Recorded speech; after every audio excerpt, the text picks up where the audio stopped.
तो स्वागत है मित्रों आप सभी का आपके अपने YouTube चैनल हरिओम क्लासेस में।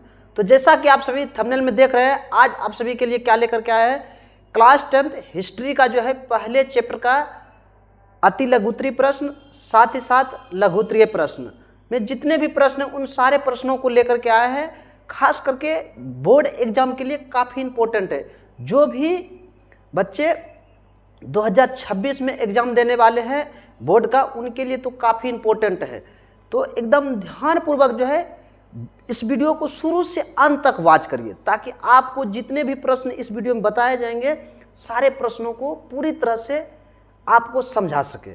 तो चलिए हम स्टार्ट करते हैं। सभी एकदम ध्यानपूर्वक देखिए और समझते चलिए। देखिए, तो आज जो है जैसा कि आप देख रहे हैं, देखिए पहला प्रश्न ही है आपका, कौन सा पहला प्रश्न आपका है, राष्ट्रवाद क्या है। प्रश्न क्या है, राष्ट्रवाद क्या है। तो इनको समझते हैं ध्यानपूर्वक। देखिए, राष्ट्रवाद का मतलब क्या होता है। जब किसी के अंदर देश के प्रति प्रेम की भावना या लगाव की भावना या अपने देश के प्रति सोच की भावना उत्पन्न होने लगे, तो इसी चीज़ों को हम क्या कहते हैं, राष्ट्रवाद कहते हैं। या अगर बुक के अनुसार कहा जाए तो यहाँ पे देखिए लिखा हुआ है बाबू, क्या, राष्ट्रवाद किसी खास भौगोलिक, सांस्कृतिक और सामाजिक क्षेत्र में रहने वाले लोगों के बीच एकता की भावना को जगाती है। जैसे कि यूरोप में राष्ट्रवाद, भारत में राष्ट्रवाद। कहने का मतलब क्या हुआ, जैसे आप सभी जानते हैं कि सबको अपने अपने देश से प्रेम होते हैं। किसी खास क्षेत्र में, किसी खास, जैसे भारत के क्षेत्र में सिर्फ भारतीय रहते हैं और सभी भारतीयों को अपने भारत देश पर क्या गर्व है, अपने भारत देश से प्रेम है, लगाव है। तो उसी प्रकार हर एक क्षेत्र में रहने वाले, हर एक देश में रहने वाले, एक सीमा में रहने वाले लोगों को अपने अपने देशों से क्या है, प्रेम है, लगाव है। उसी प्रेम, लगाव और अपने देश के प्रति सोच की भावना को ही क्या कहते, राष्ट्रवाद कहते। क्या कहते, राष्ट्रवाद कहते। बात समझ में आया। तो वही चीज यहाँ पे लिखे हैं, जब कोई व्यक्ति अपने देश के प्रति सोचना और अपने देश के लिए मर मिटने के लिए तैयार हो जाते हैं और अपने देश के हित में कल्याणकारी काम करते हैं, तो वैसे ही भावनाओं को क्या कहते, राष्ट्रवाद की भावना कहते हैं या राष्ट्रवाद कहते। क्या कहते, राष्ट्रवाद कहते। बात समझ में आए। तो यहाँ पे वही चीज लिखे हैं, क्या, राष्ट्रवाद क्या है, क्या चीज, राष्ट्रवाद क्या है। तो आप आराम से अब लिख सकते हैं राष्ट्रवाद क्या है। तो अगर कोई पूछ ले राष्ट्रवाद क्या है, तो आप क्या बताइएगा, अपने देश के प्रति लगाव या फिर प्रेम की भावनाओं को ही राष्ट्रवाद कहते हैं।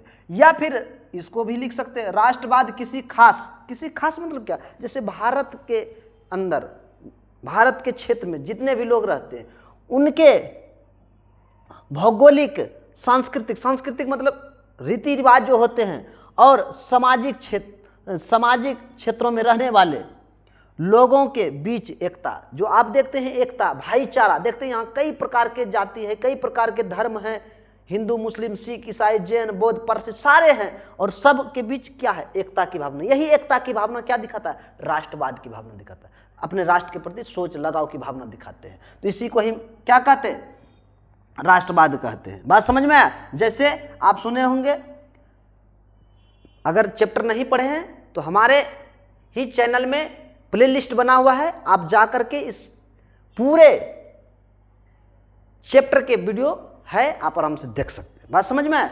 तो चलिए देखिए यहाँ पे क्या कह रहा है, यूरोप में राष्ट्रवाद, भारत में जैसे भारत में राष्ट्रवाद करने का मतलब क्या हुआ कि जैसे आप सुने, महात्मा गांधी ने भारत को आज़ाद कराने के लिए सभी लोगों के अंदर जो है क्या, राष्ट्रीय भावना उत्पन्न किए। तो ठीक उसी प्रकार यूरोप में भी हुआ था। यूरोप में, जर्मनी में, इटली में, इन दोनों देशों में हुआ था, राष्ट्रीय भावना उत्पन्न हुआ था। तो चलिए ये प्रश्न था पहला। दूसरा प्रश्न देखते हैं, दूसरा प्रश्न क्या है। दूसरा प्रश्न यहाँ पे आपके सामने है स्क्रीन पर, देखिए क्या कह रहा है। ये है आपके कौन, देखिए मेजनी है, कौन है, यहाँ पे एक कार की मात्रा नहीं होगा, एक ही मात्रा होगा। कितना होगा, एक ही मात्रा होगा। ठीक है, मेजनी कौन था। अब आपसे प्रश्न कर रहा है मेजनी कौन था, तो आपको जवाब देना है मेजनी कौन था। तो यहाँ पे ध्यान से समझिए क्या कहता है, 22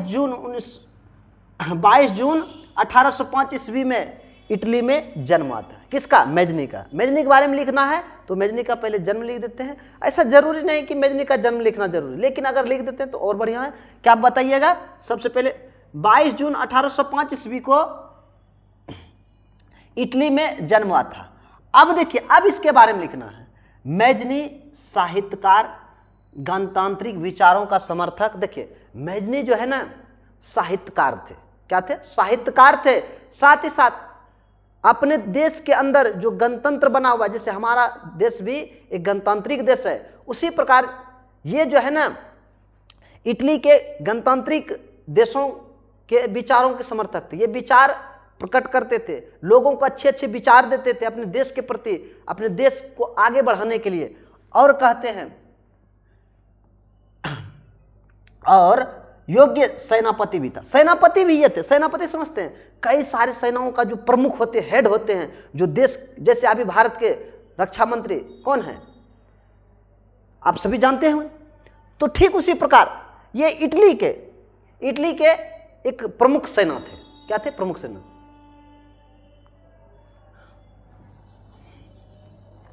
आगे देखिए क्या कहते हैं, लेकिन मेजनी में आदर्शवादी गुण अधिक था। देखिए ये आदर्शवादी थे, कोई भी कार्य करते थे तो ऐसा नहीं कि कोई इनके ऊपर उंगलियां उठा दे। साथ ही साथ जो है व्यवहारिक गुण कम थे, लेकिन और कहते इटली के एकीकरण में। अब कई एकीकरण क्या होता है? एकीकरण का मतलब होता है जब कई सारे छोटे छोटे हिस्से को एक में मिला दिया जाता है। जैसे भारत अंग्रेजों को भगाने के बाद जो है भारत कई सारे छोटे छोटे टुकड़ों में बटा हुआ था। पूरे छोटे छोटे कई सारे छोटे छोटे टुकड़ों को मिला करके एक कर दिया गया और उसका नाम रखा गया भारत।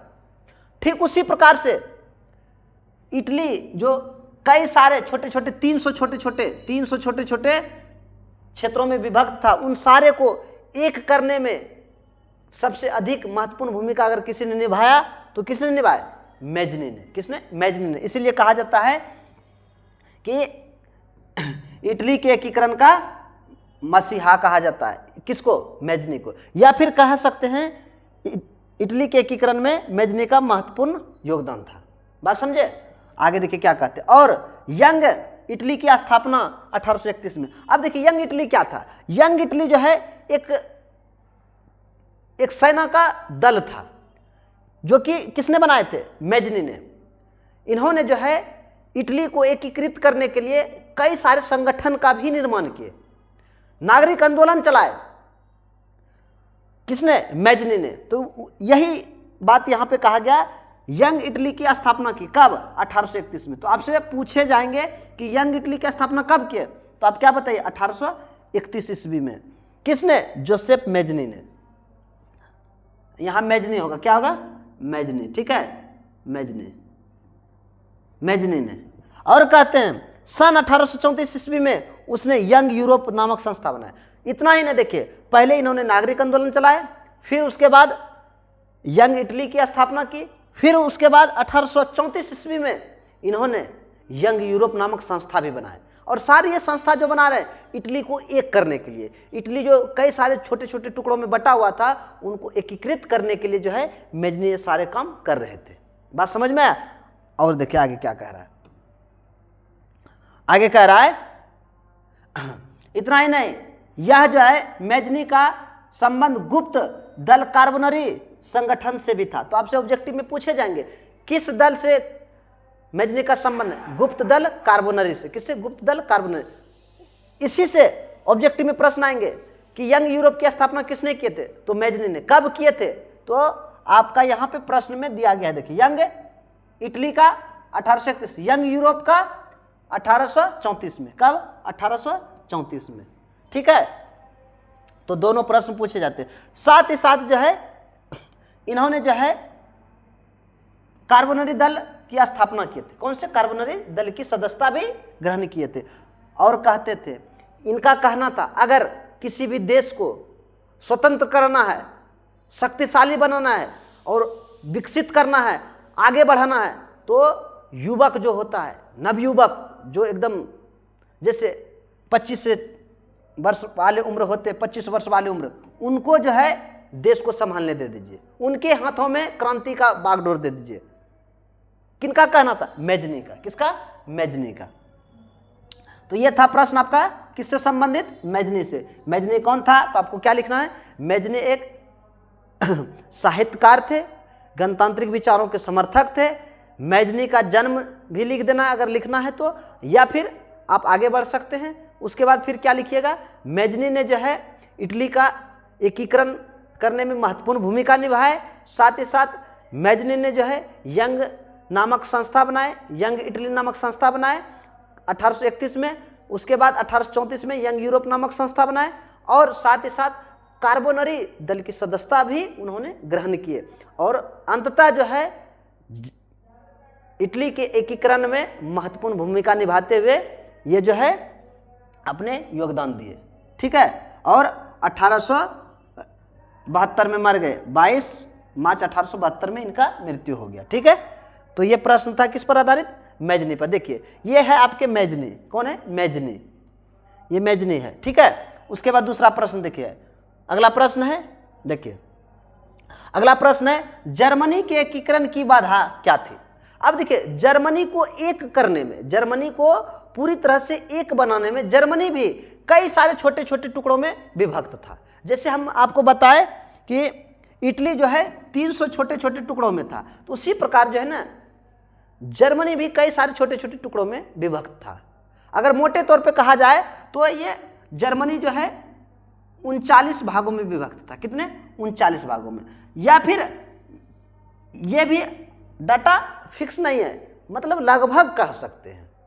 उसी प्रकार जो है कह रहा है कि जर्मनी को जब वो छोटे छोटे टुकड़े थे तो उनको एक बनाने में, एकीकृत करने में जो है कौन बाधा था?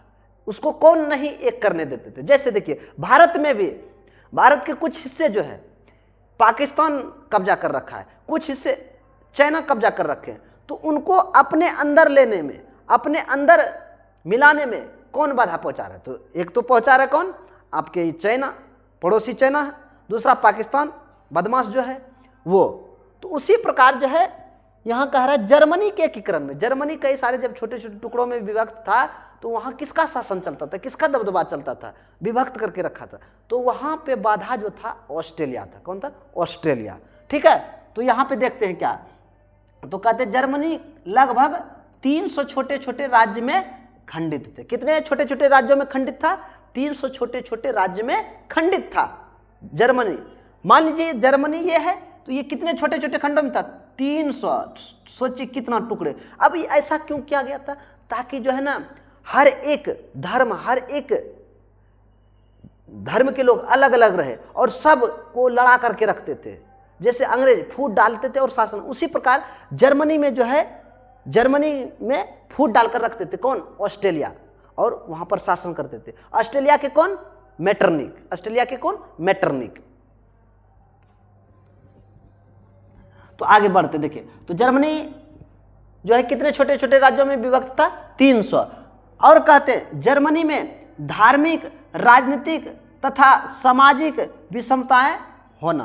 देखिए जर्मनी में जो है धार्मिक एकता नहीं था, धार्मिक एकता आपस में नहीं थे, सब एक दूसरे धर्म से हमेशा लड़ाई ही करते रहते थे, जिसके वजह से जर्मनी का एकीकरण करना बहुत ही कठिन था। तो वही चीज यहां कहा गया, जर्मनी में धार्मिक, राजनीतिक, देखिए धर्म को लेकर के राजनीतिक करते थे, जैसे भारत में भी हो रहा है। भारत में भी मोदी जी हमेशा हिंदू धर्म को सर्वश्रेष्ठ मानते हुए मुस्लिम धर्म को नीचे दिखाते हुए अपना राज कर रहे हैं। ठीक उसी प्रकार जो है जर्मनी में भी जो है किसी विशेष धर्म को ही अधिक अधिकार दिया जाता था। जैसे में कौन सा? ईसाई धर्म को। कौन से धर्म को? ईसाई धर्म को सर्वश्रेष्ठ बताया जाता था। साथ ही सामाजिक विषमताएं, समाज में एकता नहीं था, समाज में एक समान सभी लोग नहीं थे। पादरी जो थे उनको अलग अधिकार था, कुलीन वर्ग जो थे उनको अलग अधिकार था, जो सर्वहारा वर्ग था उनको अलग प्रकार का अधिकार था। तो ये विषमताएं थे कहाँ पर? जर्मनी में, जिसके वजह से भी क्या? एकीकरण की बाधा थे। उसके बाद लोगों में राष्ट्रवाद की भावना का अभाव था, सब के अंदर जो है अपने देश के प्रति लगाव नहीं था। क्यों नहीं था? क्योंकि देखिए, जब पादरी को अलग अधिकार था, कुलीन को अलग। अब कहिए पादरी कौन थे, कुलीन कौन थे? पादरी जो चर्च के पंडित होते थे, जैसे हमारे मंदिर के पंडित जी होते, उसी प्रकार चर्च के जो फादर होते उनको पादरी, उन्हीं के अनुसार चलता था जर्मनी में नियम कानून। साथ ही साथ बचा खुचा जो रहते थे नियम कानून, वो कुलीन वर्ग के अनुसार, कुलीन मतलब जो अमीर वर्ग होते थे, और बच गया जो सर्वहार मजदूर, किसान, आम जनता, उनको कोई विशेष अधिकार ही नहीं था। एक ही वस्तु का अलग अलग मूल्य लिया जाता था, जिसके वजह से जर्मनी का एकीकरण करना बहुत ही क्या था, कठिन था। बात समझ में आया? वही चीज यहां कह रहा है कि लोगों में राष्ट्रीय भावना की अभाव था। क्यों था? आपस में ही लोग लड़ते रहते थे अधिकार को लेकर के, तो देश के बारे में क्यों सोचेगा? जैसे आप ही समझ लीजिए कि दो भाई है और जमीन को ही लेकर के लड़ेगा, तो अपने विकास के बारे में कैसे सोचेगा? या फिर मान लीजिए भारत में ही कई प्रकार के धर्म हैं, अब मुस्लिम धर्म को थोड़ा कम अधिकार दे, हिंदू धर्म को ज़्यादा दे दे, तो वो अपने धर्म को लेकर के, अपने अधिकारों को लेकर के लड़ेंगे, ये नहीं कि अपने देश के विकास के लिए लड़ेगा। क्या लड़ेगा? नहीं लड़ेंगे। तो ठीक उसी प्रकार यहाँ क्या था, राष्ट्रीयवाद की भावना का क्या था, अभाव था। और कहते हैं शक्तिशाली राज्य प्रसा द्वारा जो है अन्य राज्यों पर प्रभाव बनाए रखना आदि। देखिए, जर्मनी का जो है शक्तिशाली एक क्षेत्र था जो कि प्रसा था। प्रसा जो है सभी क्षेत्रों पर क्या बना के रखा था, अधिकार बना के रखा था, सबको अपने अंदर रख के कब्जा में करके रखा था, जिसके वजह से जो है किसी भी क्षेत्र को मिलाने नहीं देता था। तो एक तो वजह यह था। अगला वजह देखिए क्या है, अगला वजह क्या था, अंतिम वजह, सबसे बड़ा वजह यह था मेटरनिक की प्रतिक्रियावादी नीति। ये जो है ना जनता के विपरीत काम करते थे। जनता चाहते थे कि हमको अच्छे व्यवस्था मिले, अच्छी शिक्षा मिले, तो ये जो है जबरन अलग शिक्षा ला देते थे, जबरन जो है ये लगान वसूली करते थे किसानों से, जबरन ये जो है अधिक मूल्य वसूलते थे सर्वहार वर्ग से। तो इस वजह से भी क्या हुआ, जर्मनी के एकीकरण की बाधा थे बना हुआ। कौन? ये सारे पॉइंट। ठीक है, आगे देखिए, आगे है मेटरनिक युग। क्या है मेटरनिक युग? देखिए ये मेटरनिक है, ये कौन है, मेटरनिक है। आपको दिख रहा होगा फिगर में, ये मेटरनिक है। बात समझ में आ रहा है? ये मेटरनिक है। अब देखिए कहते हैं मेटरनिक युग क्या है। तो मेटरनिक युग अगर कोई पूछ ले क्या है तो आप आराम से जवाब दे सकते हैं। देखिए कैसे, देखिए ये मेटरनिक के बारे में कह रहा है। तो यहाँ पे मेटरनिक के बारे में कह रहा है, तो इसके बारे में हम लिखते हैं क्या, 1815 ईस्वी से लेकर के, देखिए 1815 ईस्वी में वियना सम्मेलन हुआ था। कब? 1815 ईस्वी में वियना सम्मेलन हुआ था।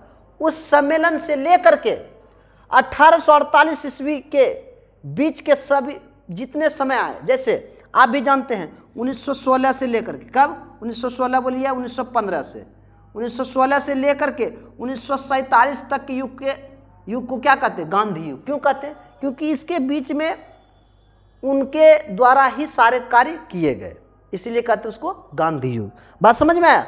ठीक उसी प्रकार 1815 से लेकर के 1848 ईस्वी तक जो है मेटरनिक ने खूब अत्याचार किए, पूरा भरपूर अत्याचार किए और अपने अनुसार ही चलाए देशों को। देखिए तो वही कहता है 1815 ईस्वी से 1848 ईस्वी के बीच के समय को यूरोप में, कहाँ पे, यूरोप महादेश में, यूरोप महादेश में मेटरनिक युग कहा जाता है। यूरोप के जितने भी आसपास के, यूरोप में जितने भी देश थे, लगभग देशों पर अगर किसी का कब्जा था, दबदबा था, डर था, भय था, तो वो किसका था, मेटरनिक का। इसीलिए कहा जाता है उस समय के युग को क्या, मेटरनिक युग। इनके बिना कुछ कहे कोई काम नहीं होता था, इनके बिना इजाजत का कोई कार्य होता ही नहीं था।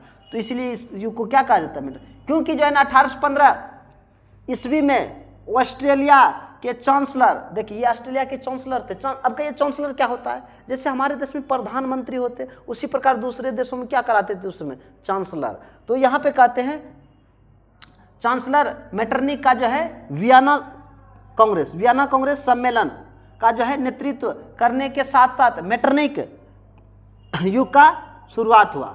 और 1848 ईस्वी की फ्रांसीसी क्रांति के बाद मेटरनिक युग का अंत हो गया। ये कब से कब तक रहा? 1815 से लेकर के 1848 ईस्वी तक रहा, जब तक कि कौन सा क्रांति? फ्रांस की क्रांति नहीं हुआ, 1848 की क्रांति, तब तक ये बने रहे। कहां पर? यूरोप महादेश में। यूरोप के महादेश के आपका इटली हो जाए, जर्मनी हो जाए, फ्रांस हो जाए, इन सारे क्षेत्रों में जो है ये अपना अधिकार कायम रखा। तो आपसे पूछेंगे प्रश्न अगर एग्जाम में, तो आपको आराम से लिख देना है मेटरनिक युग क्या है, तो क्या लिखिएगा जल्दी से बताइए। तो अगर आपसे पूछ ले मेटरनिक युग क्या है, तो आप क्या कहिएगा? 1815 ईस्वी से 1848 ईस्वी के युग को मेटरनिक युग कहा जाता है, क्योंकि 1815 ईस्वी में जब वियना सम्मेलन हुआ, वियना कांग्रेस सम्मेलन हुआ, उस सम्मेलन के बाद ये जो है ऑस्ट्रेलिया का चांसलर बना, और उस समय से लेकर के 1848 ईस्वी तक के समय को क्या कहते हैं? मेटरनिक युग कहते हैं। ये सारे 2 अंक के प्रश्न बता रहे। कितने अंक के?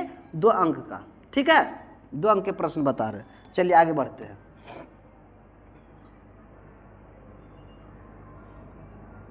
तो ये आपके कितने प्रश्न थे देखिए तो फिर से, एक प्रश्न यहाँ पे है, 2 प्रश्न हुआ, ये 3 प्रश्न हुआ, ये 4 प्रश्न। 4 प्रश्न जो है 2-2 अंक के थे। तो आज हम आपको अति लघुत्तरीय प्रश्न बताए, जिसमें से कौन कौन से थे प्रश्न, सारे प्रश्नों को बता दे, जितने भी प्रश्न थे बताए कि नहीं। तो अब हम चलते आगे, कौन से प्रश्न? अगले प्रश्न को देखते हैं। 1848 ईस्वी की फ्रांसीसी क्रांति के कारणों को जानते हैं।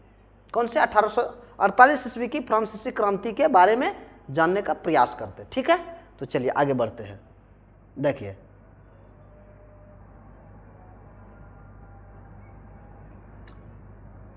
तो यह है 1848 ईस्वी की फ्रांसीसी क्रांति के कारण।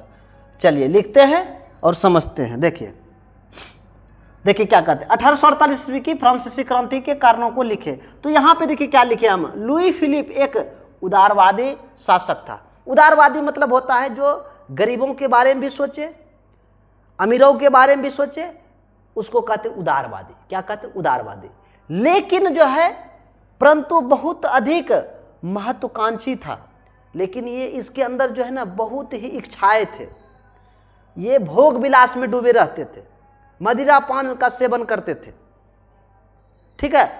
और क्या कहते हैं, उसने अपने विचारों अपने विरोधियों को जो है खुश रखने के लिए जो है स्वर्णिम मध्यवर्गीय नीति का अवलंबन करते हुए सन 1840 ईस्वी में, देखिए अब ये क्या किए, शुरुआती में जब ये राजा बने तो शुरुआती के दिनों में जो है ना ये थोड़ा अच्छे कार्य किए, लेकिन दिन प्रतिदिन ये धीरे धीरे जो है ना भोग विलास में इतना डूब गए कि इनको कोई मतलब ही नहीं कि जनता भूख से मर रही है या तड़प रहे, उनको रोजगार है कि नहीं, शिक्षा मिल रहा है कि नहीं मिल रहा है, कुछ भी नहीं, बेरोजगारी बढ़ रहे हैं या भूखमरी बढ़ रहे हैं या भ्रष्टाचार बढ़ रहे, कोई मतलब नहीं रहता था। ये अपने भोग विलास में डूबे रहते थे, मदिरा पान के सेवन में मग्न रहते थे।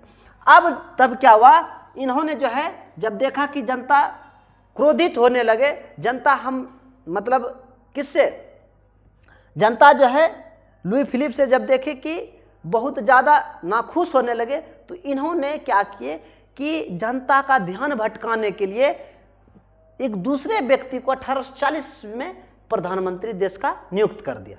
क्या कर दिया? नियुक्त कर दिया। कब? 1840 ईस्वी में। किसको? गीजो को। तो आपसे ऑब्जेक्टिव में पूछे जाएंगे कि 1848 की फ्रांसीसी क्रांति में लुई फिलिप ने किसे प्रधानमंत्री नियुक्त किया था? तो आप बताइएगा गीजो को। किसको? गीजो को नियुक्त कर दिया। और साथ ही कहता है प्रधानमंत्री नियुक्त किया जो कट्टर, इससे भी ज्यादा कट्टर था। ये तो गरीब जनताओं को देखना तक नहीं पसंद करते थे। कौन? गीजो। इतना कट्टर था, ये गरीबों के कट्टर थे। कट्टर समझते हैं? गरीबों के विरोधी। इनको बना दिया। वह किसी भी तरह के वैधानिक, सामाजिक एवं आर्थिक सुधारों के विरुद्ध था। ये नहीं चाहते थे कि समाज में हर लोगों का जीवन स्तर सुधरे, समाज में हर लोगों को संविधान के अनुसार, मतलब देश में जो कानून बना है उनके अनुसार जो है देश को चलाया जाए। ये नहीं चाहते थे। ऐसा सुधार हो ये कता भी नहीं, ये चाहते ही नहीं थे कि देश में ऐसा हो। कौन? गीजो। अब जब ऐसे व्यक्ति को बना देगा देश का प्रधानमंत्री तो जनता क्या चुप बैठेगा? नहीं बैठेंगे। आगे देखिए तब क्या होता है, कहता है लुई फिलिप ने जो है क्या कहते हैं, पूंजी, यहाँ होगा क्या होगा, पूंजीपति वर्गों को साथ रखकर, पूंजीपति को साथ रखकर रखना पसंद किया, जिससे जो है शासन के कार्यों में अभिरुचि नहीं थी और जो अल्पमत में भी था। देखिए साथ ही साथ एक तो इसको प्रधानमंत्री बना दिया, किसको? गीजो को। किसको? इन्होंने गीजो को। देखिए कारण पूछ रहा है कि 1848 ईस्वी का कारण क्या था। पहला कारण क्या कि लुई फिलिप जो है एक महत्वाकांक्षी राजा बन गया धीरे धीरे।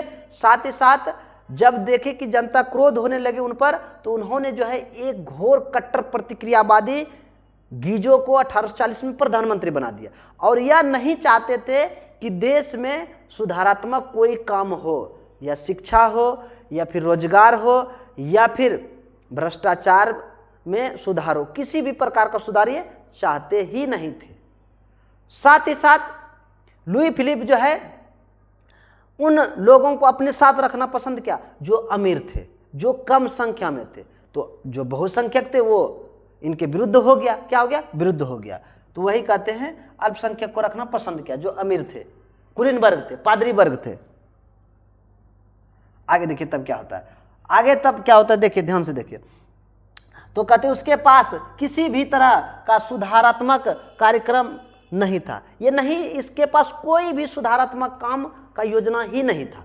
और कहते हैं और ना ही उस विदेश नीति में ही जो है किसी तरह की सफलता हासिल हो रही थी। उसके शासनकाल में देश में भूखमरी, बेरोजगारी व्याप्त होने लगी, जिसकी वजह से जो है गीजो की आलोचना होने लगी। और सुधारवादियों ने 22 फरवरी 1848 ईस्वी को पेरिस में थीसस होगा, यहाँ पे क्या होगा, थीसस के नेतृत्व में जो है एक विशाल भोज का आयोजन किया गया।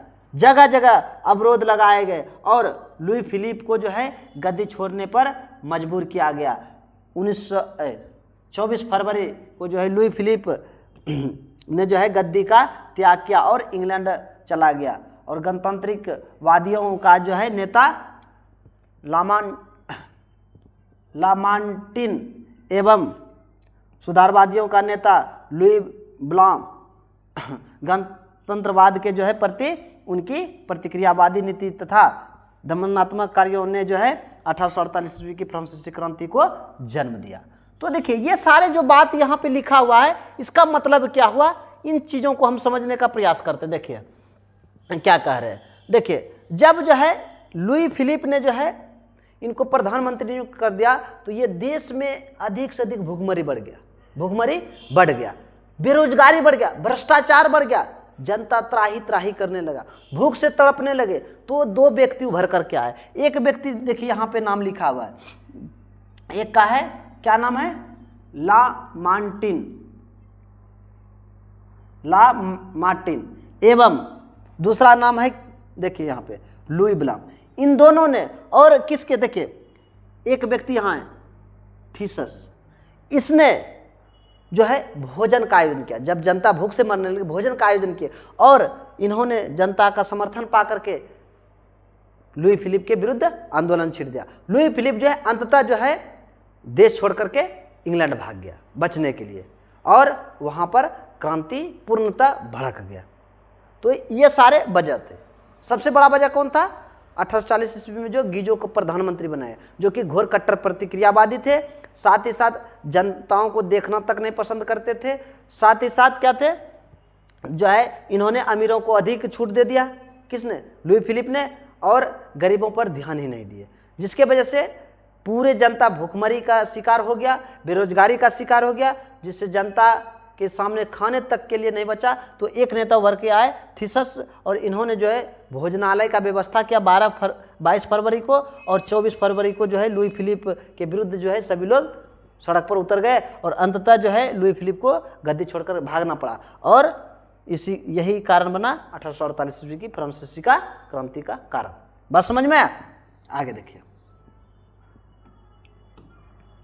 आगे है आपका प्रश्न। देखिए आगे प्रश्न यहाँ पे है, कहता है इटली जर्मनी के एकीकरण में ऑस्ट्रेलिया की क्या भूमिका थी। इटली और जर्मनी को एक करने में, एक बनाने में जो है आपसे पूछ रहा है ऑस्ट्रेलिया की क्या भूमिका थी। तो यहां पे देखिए क्या है, इटली तथा जर्मनी के एकीकरण के मार्ग में ऑस्ट्रेलिया बाधा था। सबसे बड़ा बाधा ऑस्ट्रेलिया था। ऑस्ट्रेलिया का कौन? मेटरनिक को हमेशा आदत था कि हर एक मैटर में पढ़ना। जैसे अभी विश्व का सबसे शक्तिशाली देश अमेरिका, पूंजीपति देश, जो कि किसी भी मैटर में पड़ जाते हैं, किसी का भी मामला हो वह अपना टांग अड़ा देते। ठीक उसी प्रकार से जो है ना, जब इटली चाह रहे थे कि अपने छोटे छोटे क्षेत्रों को एक करके एक शक्तिशाली देश बनाया जाए, मजबूत देश बनाया जाए, तो ऑस्ट्रेलिया बीच में आ जाते थे। ऑस्ट्रेलिया आना मतलब कौन? मेटरनिक आना, मेटरनिक आ जाते थे।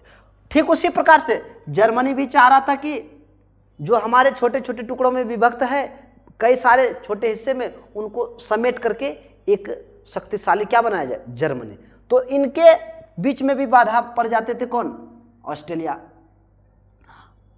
ये बाधा था। तो आपसे ऑब्जेक्टिव में पूछेंगे, बार बार पूछा जाता है, इटली और जर्मनी के एकीकरण में बाधा कौन थे? ऑस्ट्रेलिया। कौन? ऑस्ट्रेलिया। और कहते हैं कि 1830 ईस्वी की क्रांति के बाद इटली में भी नागरिक आंदोलन शुरू हुआ। किसने किया था? ये भी नागरिक आंदोलन भी मैजनी ने ही किए थे। किसने? मैजनी ने शुरू किए, लेकिन उसको दबा दिया गया। क्या कर दिया गया?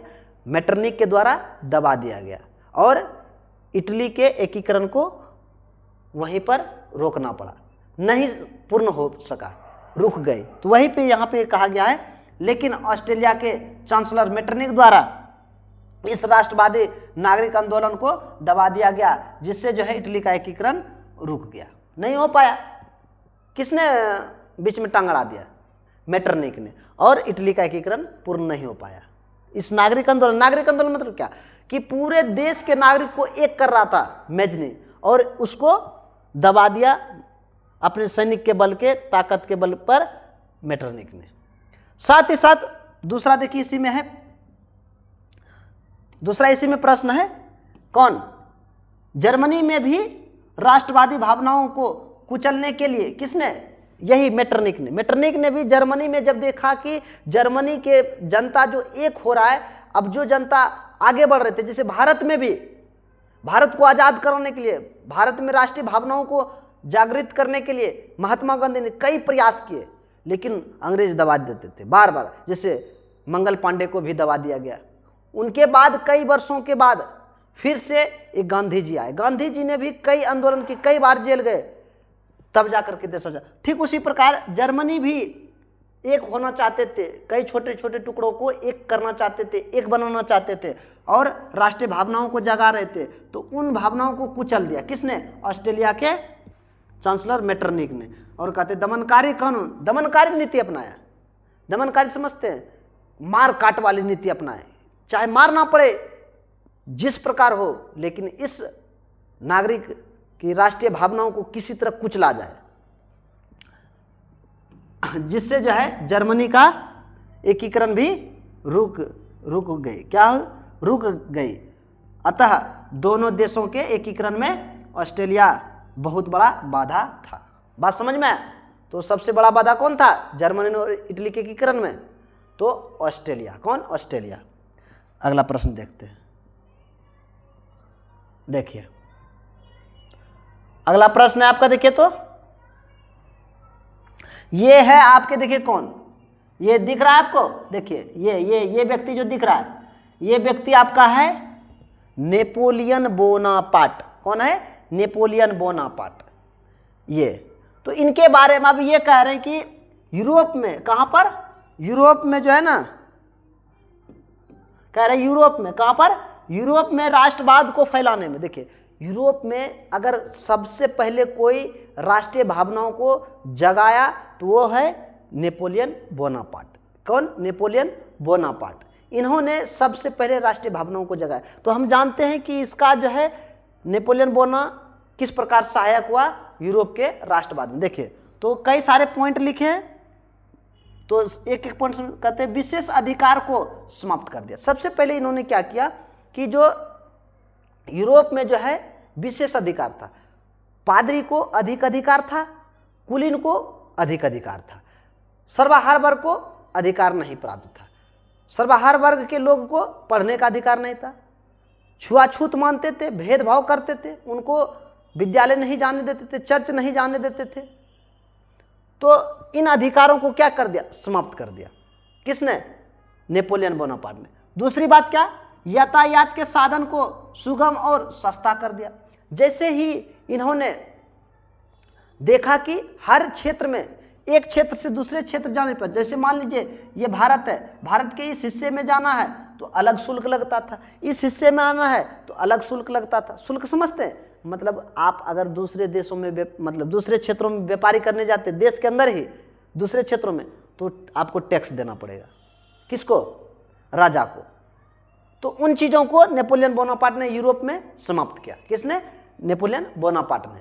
तो वही कह रहा है कि यातायात के साधन को भी सुगम, और कई प्रकार के यातायात व्यवस्था का भी किए, कई तरह के यातायात सुविधा भी लाए। किसने? नेपोलियन बोनापार्ट ने, जिससे राष्ट्रीय भावना में बढ़ावा मिला। राष्ट्रीय भावना को क्या मिला? बढ़ावा मिला। आगे कहते देखिए क्या अगला पॉइंट है, संचार व्यवस्था को अच्छा और सुगम कर दिया। देखिए, जब संचार व्यवस्था अच्छी होगी तभी तो लोग एक दूसरे से कनेक्ट होगा, एक दूसरे से जुड़ेगा। जब एक दूसरे से जुड़ेगा तो देश के प्रति सोचने समझने की क्षमता बढ़ेगी। तो वो भी काम किए। किसने? नेपोलियन बोनापार्ट ने। संचार व्यवस्था जिसको कहते हैं टेलीफोन, मोबाइल, दूरदर्शन, इन सारी चीज़ों को जो है आसान बना दिया। किसने? नेपोलियन बोनापार्ट ने, जिससे जो है सभी लोग देश के प्रति, अपने धर्म के प्रति, अपने अधिकार के प्रति जागरूक होना शुरू हो गया। अगला कहते हैं आर्थिक असमानता को दूर करने का प्रयास किया। आर्थिक असमानता, यूरोप महादेश में एक जैसा समानता नहीं था। अगर कोई वस्तु 100 रुपये का है, अगर इसे सर्वहारा वर्ग खरीदने जाएगा तो उससे ज़्यादा लिया जाएगा। अगर पादरी जाएगा, पादरी मतलब जो चर्च के फादर होते थे, उनके परिवार जाएगा, उनसे कम लिया जाएगा। वहीं अगर कुलीन वर्ग जाएगा तो उससे अलग लिया जाएगा। ये असमानता क्या था? असमानता। साथ ही साथ असमानता क्या थे कि जिस विद्यालय में, जिस चर्च में कुलीन जाएंगे, पादरी जाएंगे, उसमें सर्वहारा वर्ग नहीं जा सकते। सर्वहारा मतलब मजदूर, किसान, आम जनता नहीं जा सकते। ये असमानता थी। उन चीज़ों को भी समाप्त किए, जिससे राष्ट्रीय भावना और मजबूत होते गया। किसके वजह से? नेपोलियन बोनापार्ट के वजह से। आगे देखिए, आगे क्या कहते हैं। साथ ही साथ क्या कहते हैं, शिक्षा में सुधार किया। शिक्षा पहले क्या थे कि जो शिक्षा तय करेगा कौन? पादरी, चर्च के फादर, वही शिक्षा ग्रहण करना पड़ेगा, वही शिक्षा में सारे कार्य करने पड़ेंगे। तो उनको भी समाप्त किया। किसने? नेपोलियन बोनापार्ट ने। सामंती व्यवस्था को समाप्त किया। सामंती व्यवस्था मतलब क्या? पहले होते थे जितने भी किसान, उन सारे के ऊपर एक सामंत बना के भेज देते थे। सामंत बना करके एक को नियुक्त कर देते थे राजा, और वह सामंत क्या करते थे? किसान जो फसल उगाते थे उनमें से कई सारे हिस्से जो है उनसे छीन लिया जाता था सामंत के द्वारा। क्यों? लगान के रूप में। आप लगान मूवी भी देखे होंगे आमिर खान का, लगान के रूप में छीन लिया जाता था। उनको भी समाप्त किया। किसने? नेपोलियन बोनापार्ट, जिससे राष्ट्रीय भावना और धीरे धीरे बढ़ते गया। साथ ही साथ कहते हैं सभी नागरिकों के लिए एक समान कानून बनाया। सब के लिए एक समान कानून। अगर कोई आम जनता है, आम गरीब है, मजदूर है, किसान है, अगर वह भी किसी को मारता है तो वही सजा मिलेगा। अगर कोई कुलीन वर्ग किसी को गाली बकता है, कोई मारते हैं तो वही सजा मिलेगा। मतलब एक समान सबके लिए कानून, जैसे भारत में अभी सबके लिए एक समान है, ठीक उसी पर। और कहते किसानों को भूदासत्व से मुक्त किया। भूदासत्व समझते हैं? मतलब किसान को जो है ना, पहले क्या होता था, कुछ पैसे दे करके हमेशा के लिए बंधक बना लेते थे और उनसे खेती करवाते रहते थे। क्या करवाते रहते थे? खेती करवाते रहते थे। तो उनसे भी उनको क्या किया? आज़ाद किया। किसने? नेपोलियन बोनापार्ट ने, जिससे देश के अंदर और धीरे धीरे राष्ट्रीय भावना बढ़ते गया। अंतिम पॉइंट है, देखिए, समान शुल्क समान नापतोल प्रणाली और एक मुद्रा का प्रचलन किया। पहले मुद्रा अलग अलग होता था, अलग अलग क्षेत्र का अलग अलग मुद्रा होता था, उनको भी समाप्त करके एक समान मुद्रा का प्रचलन, जैसे पूरे भारत में एक जैसा मुद्रा चलता है।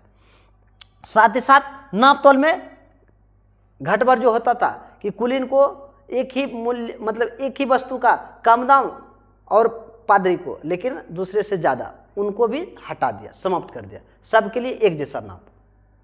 जैसे भारत में 1 kg सबके लिए 1 kg, बात समझे? तो ये था। आगे देख, तो ये है आपका नेपोलियन बोनापार्ट।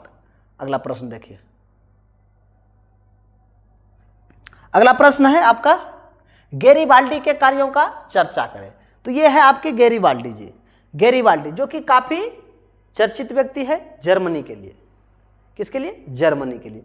तो यहाँ पे कहा गया है जर्मनी से लेकर के इटली तक के लिए ये काफ़ी चर्चित है, खास करके ये इटली के लिए है और इटली के साथ साथ जर्मनी में भी इन्होंने भूमिका निभाई है।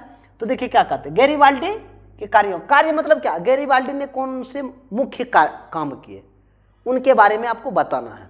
तो यहाँ पे देखिए क्या कहा गया, इटली के एकीकरण में गैरीबाल्डी का महत्वपूर्ण योगदान है। एकीकरण मतलब इटली को एक बनाने में महत्वपूर्ण भूमिका इन्होंने भी निभाई। इन्होंने मतलब किसने? गैरीबाल्डी जी ने भी, जैसे मैजनी ने निभाए ठीक उसी प्रकार गैरीबाल्डी ने भी निभाए। आगे कहते हैं यह पेशे से नाविक था। क्या था? पेशे से नाविक था। ऑब्जेक्टिव में कई बार आए हैं गैरीबाल्डी पेशे से क्या थे? नाविक। नाविक मतलब नाव चलाने वाले। ये जो है ना नाव ही चलाते चलाते जो है नाव के चलाने के क्रम में ही जो है कई लोगों को अपने अंदर मिला करके रखे थे, कई लोगों को संगठन, कई लोगों का संगठन बना करके जो है ये जो है एक मजबूत शक्तिशाली संगठन तैयार किए और नाव चलाते हुए अपने काम करते हुए। तो वही यहाँ पे कहा गया है कि यह जो एक पेशे से नाविक था। उन्होंने जो है नवयुवकों को, नवयुवक की एक सशक्त सेना लाल कुर्ती, देखिए इन्होंने कौन सी सेना का गठन बनाया, कौन सी सेना का संगठन बनाया? लाल कुर्ती। तो ऑब्जेक्टिव में पूछे जाते हैं लाल कुर्ती का गठन किसने किए? तो आपको बताना है गैरीबाल्डी। किसने?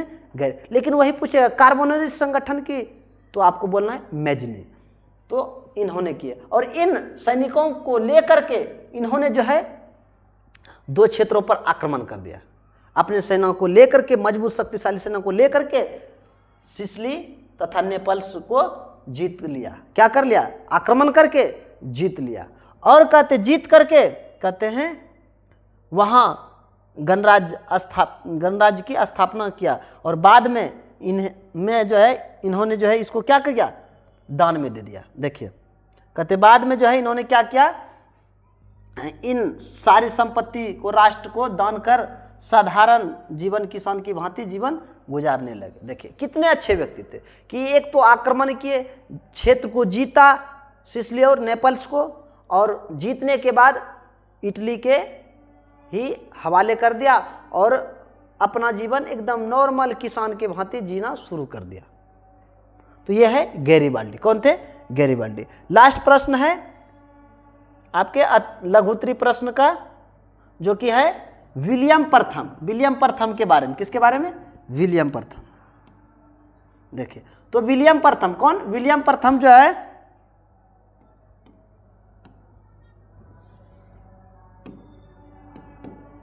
विलियम प्रथम कह रहे जर्मनी के एकीकरण के, देखिए आप विलियम प्रथम का इमेज है, ये विलियम प्रथम है, ठीक है। तो कहते विलियम प्रथम जर्मनी के एकीकरण के उद्देश्य से बिस्मार्क को अपना चांसलर नियुक्त किया गया था।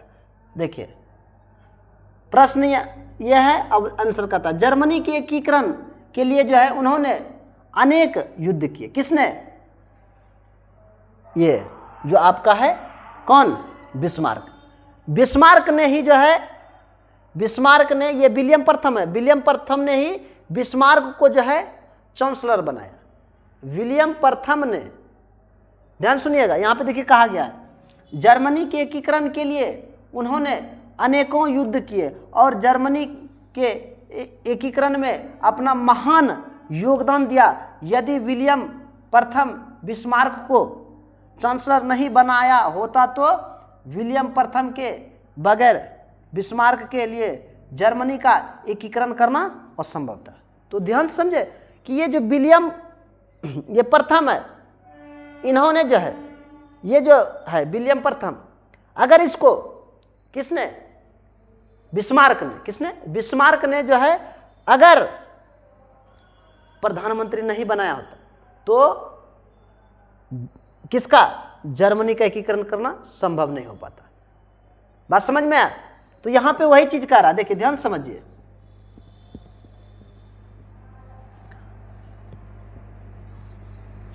प्रश्न क्या है देखिए, तो प्रश्न है जर्मनी के एकीकरण के लिए जो है उन्होंने कई युद्ध किए, साथ ही साथ जर्मनी के एकीकरण में जो है अपना महान योगदान दिया। यदि विलियम प्रथम बिस्मार्क को चांसलर नहीं बनाया होता तो विलियम प्रथम के बगैर बिस्मार्क के लिए जर्मनी का एकीकरण करना कठिन था। तो आज के लिए इतना ही रहने देते हैं। अति लघु उत्तरीय प्रश्न जितने थे सारे प्रश्नों को आज बताए। अगले वीडियो में जितने भी दीर्घ उत्तरीय प्रश्न हैं उन सारे प्रश्नों को लेकर के आएंगे। तो आज के लिए जय हिंद बच्चों।